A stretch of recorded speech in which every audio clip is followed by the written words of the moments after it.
Prime Minister's belief that the Government of India conspired and manipulated events in order to ensure the attendance of Jaspal Atwal, a convicted terrorist, at a reception in India last week with the Prime Minister? Honourable Minister of Public Safety. Mr. Speaker, as the honourable member knows, I cannot discuss security details on the floor of the House, but I can tell her with absolute assurance that all Canadians can be assured that our police and our security agencies have done their job in relation to this visit, and they have done it very well. The Honourable Opposition House Leader. Order. According to multiple media outlets, a briefing was organized by the Prime Minister's office with a high-level national security advisor who suggested that the Government of India's own intelligence service orchestrated the ability for Mr. Atwal to be in India at the same time as the Prime Minister's visit.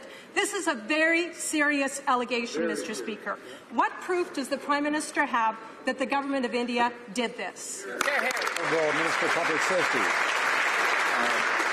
Mr. Speaker, I can say that the invitation that was issued to this particular individual, Mr. Atwal, should never have been issued, and indeed, as soon as it was discovered, it was rescinded by the Government of Canada.